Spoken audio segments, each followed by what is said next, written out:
दोस्तों, इस बात में कोई दो राय नहीं है कि हमारे कानून हमारे नैतिक मूल्यों का ही एक रिफ्लेक्शन या एक प्रतिबिंब होते हैं। सो जैसे जैसे हमारी मोरालिटी चेंज होती है, हमारे नैतिक मूल्य बदलते हैं, वैसे ही हमारे कानूनों में भी फेरबदल आता है। आज हमारे समाज में कोई चीज़ को हम सही समझते हैं तो वो अपराध नहीं है। कल इसी चीज़ को अगर हम गलत समझना शुरू कर दें तो उसे अपराध बनाया जा सकता है। कुछ इसी तर्ज पर काफ़ी समय से ये डिमांड उठ रही है कि मैरिटल रेप यानी कि वैवाहिक बलात्कार को एक अपराध घोषित कर देना चाहिए। आज की सिचुएशन ये है कि सेक्शन 375 आईपीसी जो कि रेप को डिफाइन करता है, उसमें एक एक्सेप्शन के रूप में रखा गया है मैरिटल रेप को, यानी कि एक्सप्लिसिटली ये बता दिया गया है कि मैरिटल रेप की डेफिनेशन में नहीं आएगा या फिर उसे अपराध नहीं समझा जाएगा। इसी मुद्दे पर 2015 से लेकर अब तक कई सारी रिट पिटीशंस जो है वो दिल्ली हाई कोर्ट के समक्ष पेंडिंग थी। कल दिल्ली हाई कोर्ट में इस पूरी रिट पिटीशंस पर जो है अपना फैसला सुनाया गया। पर ये जो फैसला है ये एक स्प्लिट डिसीजन था। 2 जजेस की बेंच ने अलग अलग यहाँ पर अपना फैसला इस पर सुनाया। दोनों जजेस इस पर अपनी सहमति नहीं जता पाए कि मैरिटल रेप को एक अपराध घोषित करना है या नहीं। अब ये फैसला आगे जाएगा, लेकिन उससे पहले आज की अपनी इस वीडियो में हम समझेंगे कि दोनों ही जजेस ने इस पूरे मामले पर अपनी क्या क्या राय रखी। उसके बाद आपसे मैं पूछना चाहूँगा कि इन दोनों जजमेंट्स को सुनने के बाद आप किस साइड पर जाते हो, यानी कि आपको कौन सा पलड़ा भारी लगता है। So welcome to study IQ। My name is Chand Kuba. अगर आप मेरी वीडियोस की PPTs डाउनलोड करना चाहें तो टेलीग्राम के इस चैनल को आप ज्वाइन कर सकते हैं। देखिए दोस्तों, सबसे पहली बात तो ये कि जो रेप है उसे डिफाइन कहाँ किया गया है। रेप सेक्शन 375 आईपीसी में डिफाइंड है और उसी सेक्शन की एक्सेप्शन 2 में यहाँ पर ये कह दिया गया कि rape of a wife by her own husband is not a crime. So अगर यहाँ पर शारीरिक शोषण किया जाता है पति के द्वारा अपनी पत्नी का फोर्सफुली, वो एक अपराध नहीं माना जाएगा। आप देखिए ये 375 है आईपीसी जिसमें यहाँ पर रेप डिफाइंड है और उसी की आप एक्सेप्शन देख रहे हैं। कहता जी sexual intercourse by a man with his own wife, the wife is not being under 15 years of age is not rape. So अगर पत्नी 15 साल से कम उम्र की नहीं है और यहाँ पर जो है उसे रेप नहीं माना जाएगा किसी भी कंडीशन में। अब देखिए ये जो प्रोविजन है इसकी रूट्स हमें देखने को मिलती हैं कहाँ। कहता जी found in 2 doctrines of British colonial era. So colonial era की कुछ डॉक्ट्राइन्स हैं, उनमें इस पूरे प्रोविजन की रूट्स हमें देखने को मिलती हैं। पहली है हेल्स डॉक्ट्राइन। कहता जी husband can't be guilty of rape.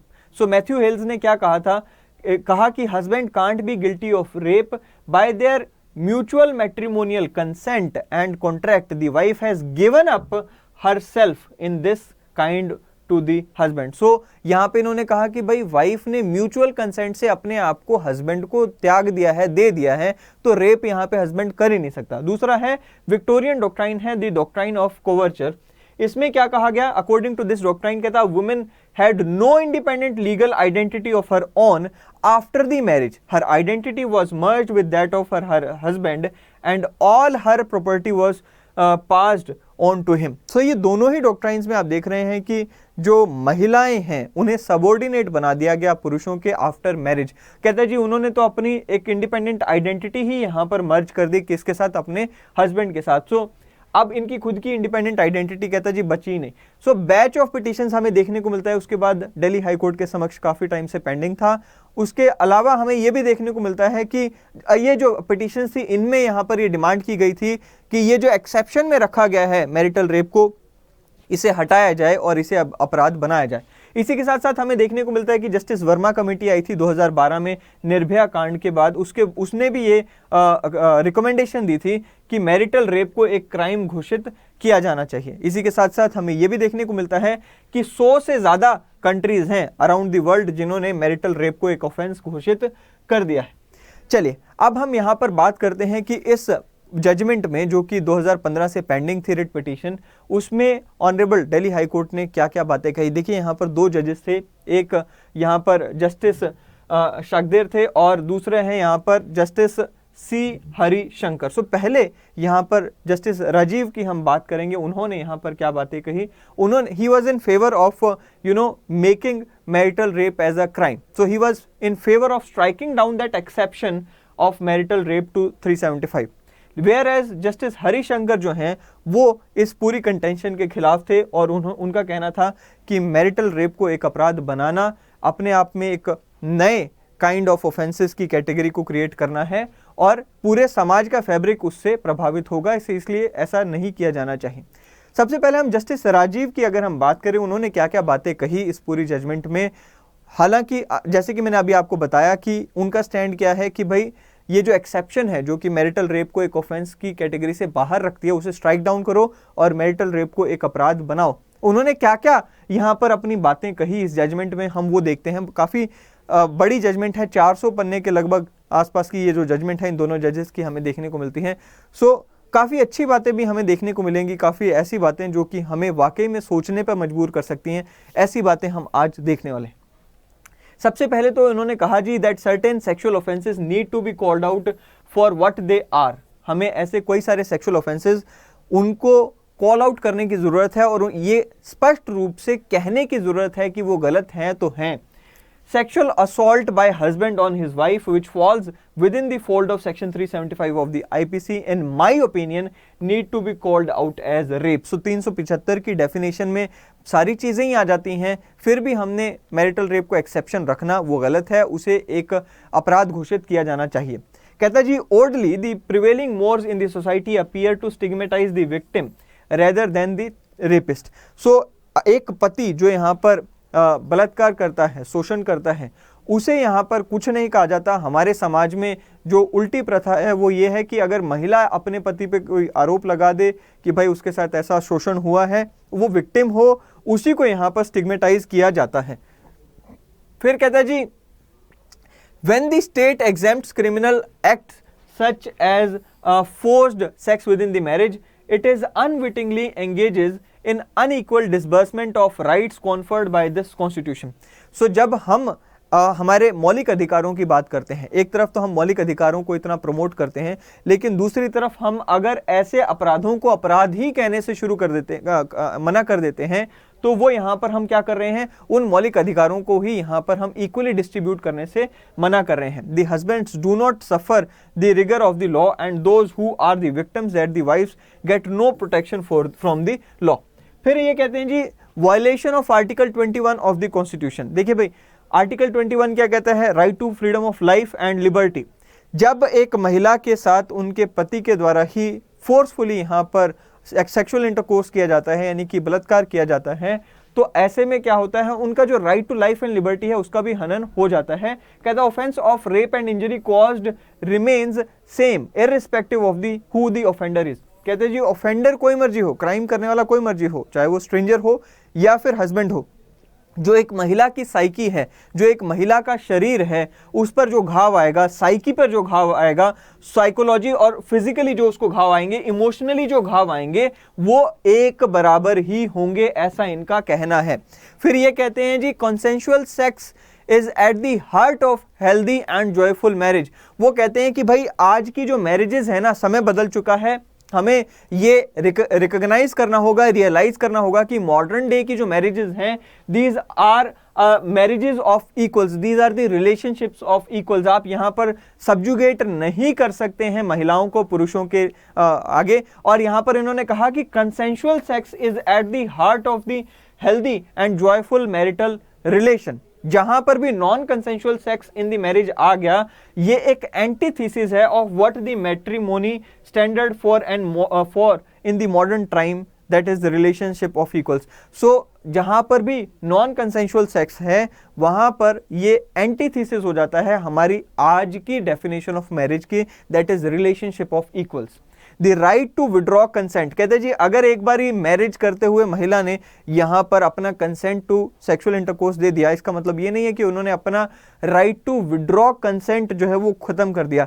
महिलाओं के पास ये कंसेंट को वापस लेने का, अपनी सहमति को वापस लेने का जो अधिकार है वो हमेशा के लिए बना रहता है। अगर आप उनसे ये छीन लेते हो, यानी कि वो अपनी सहमति वापस लेना चाहते हैं और आप कहो जी नहीं, आपने शादी के समय जो है सेक्सुअल इंटरकोर्स का कंसेंट दे दिया था, सहमति दे दी थी, अब आप उसे वापस नहीं ले सकते, तो ऐसा अगर आप कहते हो तो उससे उनका right to life and liberty जो कि उन्हें आर्टिकल 21 में मिला हुआ है उसका हनन होता है। वही बात यहां पर इन्होंने कही। सो कहते जी non consensual sex destroys the very core of by violating what is dear to her, that is उनकी डिग्निटी, उनकी बॉडीली इंटीग्रिटी, उनकी ऑटोनॉमी, उनकी एजेंसी। एक महिला का ये सब छिन जाता है जब नॉन कंसेंशुअल सेक्स होता है। इसी के साथ साथ कहते जी आर्टिकल 19(1)(a) में उन महिलाओं को या पुरुषों को, सबको ही देखो आर्टिकल 19(1)(a) में क्या मिला हुआ है, freedom of speech and expression. लेकिन जब यहां पर वायलेशन होता है उनकी बॉडी का, जब उनके इच्छा का वायलेशन होता है, उनकी ऑटोनॉमी का वायलेशन होता है, उनकी एजेंसी का वायलेशन होता है, तो उनका जो freedom of speech and expression है वो भी उनसे छिन जाता है। सो यानी कि उनके साथ अगर यहां पर उनके हस्बैंड के द्वारा फोर्सफुली यहां पर बिहेव किया जाता है तो वो भी छिन जाता है। कहता है जी the guarantee of freedom of expression includes a women's right to assert her sexual agency and autonomy. So जैसे कि अभी हमने कहा कि भाई freedom of speech and expression में उनका सेक्सुअल ऑटोनॉमी, सेक्सुअल एजेंसी को भी तो रिप्रेजेंट करने का अधिकार था, लेकिन वो भी उनसे छिन जाता है। ऑलराइट, सो आगे बढ़ते हैं। कहते हैं जी एक और बहुत ही शानदार बात इन्होंने कही कि कई बार क्या होता है ना कि मैरिटल रेप जो होता है, marital rape exception makes no allowance for the circumstances in which a wife may say no to sex. देखो भाई कई बार क्या होता है ना कि वाइफ की मजबूरी होती है that she can not indulge into the sexual relationship with the husband.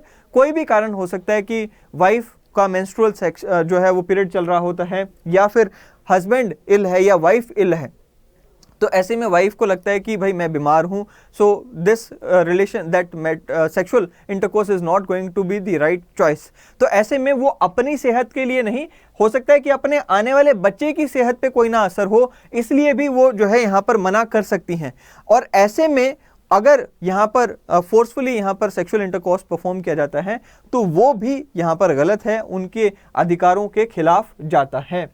फिर उसके बाद यहां पर कहा that married women's right to bring the offending husband to justice needs to be recognised. So ultimately उन्होंने कहा कि भाई एक महिला का अधिकार होना चाहिए कि भाई वो अपने पति को जो कि दोषी है यहाँ पे शारीरिक शोषण करने का, महिलाओं की इच्छा के खिलाफ, उसे यहाँ पर दोषी करार किया जाना चाहिए और महिलाओं के पास ये अधिकार होना चाहिए कि वह उस व्यक्ति को जेल तक ले जा सकें या फिर उसे यहाँ पर सबक सिखा सकें, कानून के सामने ले जा सके। But at the same time ये तो हमने बात की पहली जजमेंट की। दूसरी जो यहाँ पर बात हुई वो है जस्टिस सी हरिशंकर, जो कि इस मामले में कहते हैं कि ये जो एक्सेप्शन है ये सही है और मैरिटल रेप को एक क्राइम नहीं बनाना चाहिए। उन्होंने क्या क्या बातें कही वो हम यहाँ पर देख लेते हैं। सबसे पहले तो वो कहते हैं जी that exception to section 375 does not violate the constitution and that the exception is based on the intelligible differentia. क्या क्या बातें कही चलिए देखते हैं। कहते जी जजेस sitting in the court can not create offences और pass judgments which would result in an act which otherwise is not an offence being rendered as an offence. कहते जी देखो एक चीज को समझ कर चलो, हम कोर्ट में बैठकर वकीलों को सुनकर हमारा भी कहते जी बड़ा अच्छा लगता है जब वकील अपनी आर्ग्यूमेंट देते हैं, लेकिन इसका मतलब ये नहीं है कि हम कोर्ट में बैठे उन ऑफेंसेस, उन कार्यों को भी एक अपराध बना दें जो कि अदरवाइज एक अपराध नहीं है। Court can not legislatively stipulate. कहते जी देखो हमारी तो ये क्षमता में ही नहीं है ना, क्योंकि देखो 3 ऑर्गन्स हैं स्टेट की, legislature, executive and judiciary. Legislature का काम है कानून बनाना, जुडिशरी का काम तो है ही नहीं। तो ये कहते हैं जी कानून बनाना है तो वो तो लेजिस्लेचर ने, विधायिका ने बनाना है। हम कैसे किसी अपराध को, किसी कार्य को एक अपराध बना दें जब विधायिका ने नहीं बनाया? हमारी तो कार्य श्रेणी से ही बाहर हो गया। ऑलराइट, सो एक तो ये इन्होंने कहा। दूसरी बात ये कहते हैं जी any assumption that a wife who is forced to have sex with her husband on a particular occasion when she does not want feels the same degree of outrage as a woman raped by the stranger in my view is not only unjustified but ex facie unrealistic। कहते जी ये assumption लेकर आना कि भाई एक wife को एक husband के साथ फोर्सफुली, अगर हस्बैंड यहाँ पे सेक्सुअल इंटरकोर्स परफॉर्म कर रहे हैं और वो सिचुएशन बिल्कुल वैसी ही है जैसे कि एक स्ट्रेंजर कर रहे हैं, तो कहते हैं ये तो अनरियलिस्टिक सी सिचुएशन आपने बना दी, अनरियलिस्टिक एजम्पशन यहाँ पर बना दी। कहते जी if therefore the man in such a situation requests her on a particular occasion to have sex, he is exercising a right that vests in him by the marriage and requests his wife to discharge an obligation which to devolves on her by the marriage. So कहते जी एक पति अगर request कर भी रहा है तो उनको ये अधिकार उनकी शादी के कारण मिला है, और वाइफ की भी ये एक डिस्चार्ज करनी होती, ड्यूटी होती है, उनको भी ऑब्लिगेशन है जो कि शादी के कारण उन पर आई है। If the wife refuses, the husband nonetheless has sex with her, however one may disapprove the act. कहते जी मैं इस चीज से डिसअप्रूव कर सकता हूं, मॉरली हम कह सकते हैं कि हस्बैंड ने अगर फोर्सफुली इंटरकोर्स परफॉर्म किया है तो वह गलत है, मॉरली नैतिक रूप से हम कह सकते हैं कि गलत है, लेकिन कानूनी रूप से कहना ठीक नहीं होगा। It can not be equated with the act of ravishing by stranger. So इसको आप ये नहीं कह सकते, मॉरली रूप से आप कह सकते हो कि हस्बैंड ने ये गलत किया, नहीं करना चाहिए था, लेकिन आप ये नहीं कह सकते कि भाई ये तो बराबर हो गया कि किसी स्ट्रेंजर ने ऐसा किया हो। Nor can the impact on the wife in such a situation be equated with the impact of a woman who is raped by a stranger. So compare नहीं किया जा सकता दोनों केसेस को। कहता जी any such contention would at the very best be purely presumptive in nature, the issue has wide. कहते जी देखो आप ये जो कंटेंशन लेकर आए हो कि मैरिटल रेप को एक अपराध बना दो, इतना सिंपल नहीं है। ये जो इशू है इसकी wide societal and sociological ramifications है which can not be ignored, और उन रेमिफिकेशन को, उन प्रभावों को हम इग्नोर नहीं कर सकते हैं। कहते जी अब एक एग्जाम्पल लिया इन्होंने, एग्जाम्पल आपको अच्छा लग सकता है। एग्जाम्पल लिया कि कहते भाई एक बेटी पैदा होती है, out of born of such an act would, if the petitioner's submission are to be accepted, be product of rape। कहते भी मान लीजिए यहाँ पर एक कपल के बीच में मैरिटल रेप होता है, आपने उसे अपराध बना दिया। अब मैरिटल रेप से कल को अगर बेटी यहाँ पर पैदा हो जाती है तो वो बेटी तो कहते हैं आपने यहाँ पर कह दिया जी प्रोडक्ट ऑफ रेप है, though the child has been born out of wedlock, हालांकि बच्चा पैदा शादी से हुआ, लेकिन आपके अगर कंटेंशन के हिसाब से चलें तो ये तो रेप का प्रोडक्ट हुआ। Out of the perfectly legitimate sexual act between her parents, she would be the child of a rapist because her mother was on the occasion when she had sex with her father been unwilling. So ये तो बहुत ही बड़ी यहाँ पर दुविधा पैदा हो गई। कहते जी अगर हमने मैरिटल रेप को रेप घोषित करके क्राइम बना भी दिया, तो ऐसे में अगर मान लो इसका प्रोडक्ट अगर यहाँ पे प्रोजेनी के रूप में एक बच्ची पैदा हो गई, तो आप तो कहोगे कि भाई ये जो बच्ची है इट इज़ बिकॉज कि यहाँ पर मदर के ऊपर रेप परफॉर्म हुआ, वो भी एक परफेक्टली यहाँ पर लेजिटिमेट मैरिज के अंदर यहाँ पर ये सब हुआ, और वहाँ पर ये जो है बच्ची यहाँ पर आप वो रेप का वो कह सकते हो। सो कहते जी the emotional element of the act of sex when performed between the husband and wife is undeniable. A legislation that seeks to keep out from the parameters of such a relationship any allegation of rape, in my view, is completely immune to the interference. So ये कुछ बातें उन्होंने कही। उन्होंने यहाँ तक ये कहा कि भाई जो मैरिटल बेडरूम होता है वो इनवायलेबल होना चाहिए, यानी कि जो मैरिटल बेडरूम है उसमें हमारी दखल अंदाजी बाहर के किसी भी व्यक्ति की नहीं होनी चाहिए, और अगर ऐसा हम करते हैं तो वह जायज़ नहीं है। सो ये यहाँ पर दो पक्ष हमें देखने को मिलते हैं इस पूरी जजमेंट में। हालांकि ये जजमेंट एक स्प्लिट जजमेंट है, सो इसको आगे भेजा जाएगा और ऑनरेबल सुप्रीम कोर्ट से भी इस पर जजमेंट अभी इंतज़ार रहेगा कि कब आती है। बट ये एक ऐसा मुद्दा है जो कि सिर्फ कानून से जुड़ा हुआ मुद्दा नहीं है, इस मुद्दे में और कई सारे पहलू देखने की ज़रूरत है। सो ये एक डिबेट का मुद्दा है। आपसे भी मैं ये उम्मीद करूंगा कि आप भी अपने विचार इस मुद्दे पर रखेंगे कमेंट सेक्शन में और बताएंगे कि आपको क्या अपने मतलब सही लगता है, क्या गलत लगता है। अगली वीडियो में फिर एक बार मिलेंगे दोस्तों। Till then thank you and have a great day ahead.